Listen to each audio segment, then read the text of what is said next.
আব্বা, আম্মা, রিমা, তোমরা কই? আব্বা, কি একটা সুখবর আছে। হয়েছে সোহাগ? এমন করে ডাকছেন বাবা? কি সুখবর? ওই যে জামতলা যে জমিটা মোড়লরা দখল করে খাইতেছে, ওইটা মোড়লগো জমি না।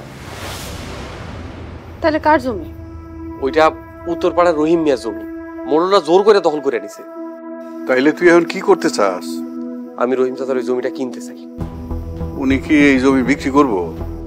অনেকদিন ধরে এই লোক খুঁজতেছে জমি বিক্রি করার জন্য, কিন্তু কেউ ভয় কিনেই না।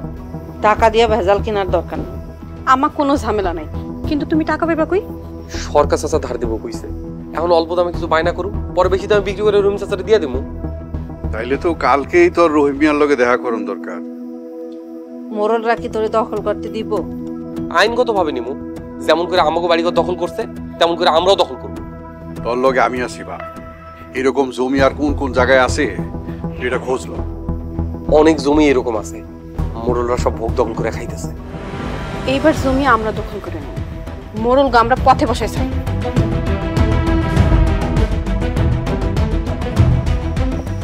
এটাই রহিম চাচা বাড়িতে আছেন? চাচা শোনো, আইলে সুন্দর করে কথা বলো। আসসালামু আলাইকুম। তোমার কার আওয়াজ? তোমার তো চিনলাম না। চাচা, আমার নাম সোহাগ, আমার বাড়ি পাশের গ্রামে। আমি রেজিস্ট্রি অফিসে কাম করি। রেজিস্ট্রি অফিসে কাজ করো? তা আমার কাছে কি দরকার? চাচা, জামতলা জমিটা কি আপনার? ওই জমিটা আমার ছিল, মোড়লরা জোর করে নিয়ে গেছে। আপনি কি লিখে দিছেন? না, এমনি নিয়ে গেছে। আমি যদি আপনার জমিটা কিনে নিই, আপনি বেচবেন? বেচতে পারুম বাজান, কিন্তু দখল যে দিতে পারুম না। দখল আমরা নিমু চাচা। তাইলে কোনো সমস্যা নাই। তাহলে দাম কত রাখবেন? ওইখানে 20% জমি আছে, তুমি খুশি হয়ে যা দিবা তাতেই আমি রাজি। আপনি জমি আমার নামে লিখে দিবেন, আমি আপনার 5 লাখ টাকা দিব। 5 লাখ? আলহামদুলিল্লাহ বাবা, আমি রাজি। চাচা, আমি প্রথমে 50,000 টাকা বায়না করবো, আর বাকি টাকা জমি বিক্রি করে দেবো। আপনি যদি রাজি থাকেন আমগুলোকে রেজিস্ট্রি অফিসে যাবেন। আমি রাজি মা। আলহামদুলিল্লাহ, তাইলে আপনাকে আমি সময় করে রেজিস্ট্রি অফিসে নিয়ে যাবো। আজ তাইলে আমরা আসি চাচা। ঠিক আছে। আচ্ছা, আসসালামু আলাইকুম।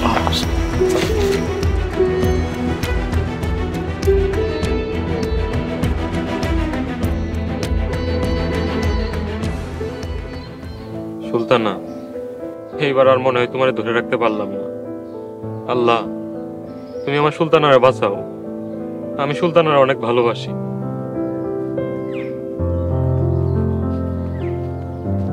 স্যার, আপনি একলা একলা কার লগে কথা কোন? কই তো কই না। কাঁদতেছেন কেন স্যার? মানে কই কান্না করতেছি, চোখে কি জানি পড়ছিল। আচ্ছা সুলতানা, তোমার একটা কথা জিজ্ঞেস করি, তুমি এত সুন্দর কেন? কই আমি সুন্দর? তুমি যে কত সুন্দর তুমি নিজেই জানো না। স্যার, পাম দেখাছেন? এমন করে ওই লন্ডনী রাজকুমারের সামনে হাসো না। কেন হাসবো না? কেন হাসি দিলে কি হইব? হাসলে ওই রাজকুমার তোমার প্রেমে পড়ে যাবে। বললে পড়ুক, আমার কি সমস্যা এটাতে? সুলতানা, তুমি আমার কেন বুঝো না? কি বুঝবো? কিছু বুঝতে হইব না, আর ওই রাজকুমারের কাছে যাইবা না। কেন যাবো না?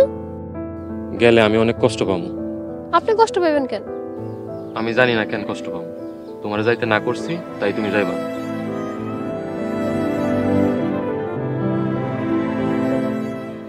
আজব লোক তো স্যার। স্যার, একটা কথা শুনে যান।